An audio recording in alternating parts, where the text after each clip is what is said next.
Maharashtra police भरती 2025च्या संदर्भात जे विद्यार्थी पोलीस भरतीची तयारी करत आहेत त्यांच्यासाठी मोठी आनंदाची बातमी समोर येत आहे।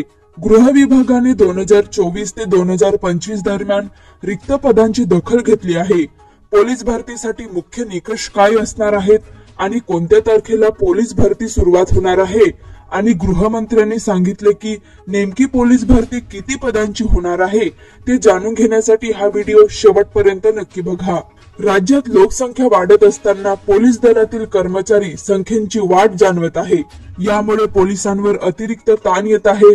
मुख्यमंत्री फडणवीस यांनी विधानसभेत सांगितले की राज्यात सध्या 10,000 पदांसाठी जाहिरात प्रकाशित करणार असल्याचे सांगण्यात आले आहे। तसेच दरवर्षी 7 ते 8,000 पोलीस सेवानिवृत्त होतात। मागील 3 वर्षात विक्रमी 35,802 पदांची भरती करण्यात आली आहे। आता उर्वरित रिक्त जागांसाठीही लवकरच प्रक्रिया राबवली जाणार आहे। तसेच ही प्रक्रिया 15 सप्टेंबर 2025 पासून सुरू होणार आहे।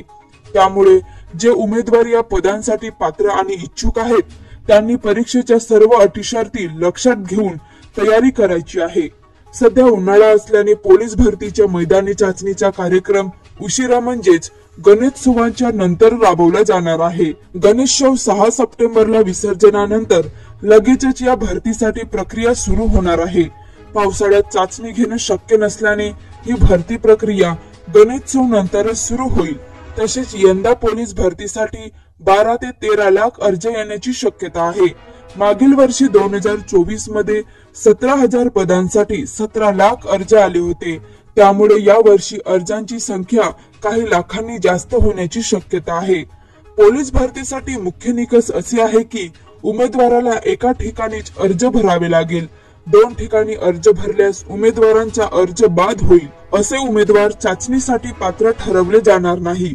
तसेच ही भरती प्रक्रिया 4 महिन्याच्या कालावधीत पूर्ण होण्याची शक्यता आहे। यासाठी उमेदवारांना पूर्ण तयारी करणे आवश्यक आहे। इच्छुक आणि पात्र असणाऱ्या उमेदवारांनी फॉर्म भरल्यानंतर त्यांचे ग्राउंड घेतले जातील। त्यानंतर लेखी परीक्षा होईल। यानंतर मेरिट लावले जाईल। त्यातून आघाडीवर असणाऱ्या उमेदवारांची निवड केली जाईल।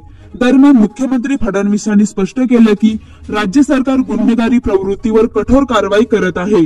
2023च्या तुलनेत 2024 मध्ये गुन्ह्यामध्ये 2,586 प्रकरणांनी घट झाली आहे। तसेच देशातील पहिल्याच 5 गुन्हेगारी शहरांच्या यादीत महाराष्ट्रातील कोणतेही शहर नाही। त्यामुळे राज्यातील कायदा आणि सुव्यवस्था तुलनेने अधिक चांगली असल्याचा दावा त्यांनी केला। तर यावर तुमचं काय मत आहे कमेंट मध्ये नक्की कळवा। तर अशाच प्रकारच्या ताज्या आणि महत्त्वाच्या बातम्या जाणत रहा आणि आपल्या TV24 समाचार मराठी न्यूज या YouTube चॅनलला लाईक आणि सबस्क्राईब नक्की करा। तोपर्यंत नमस्कार।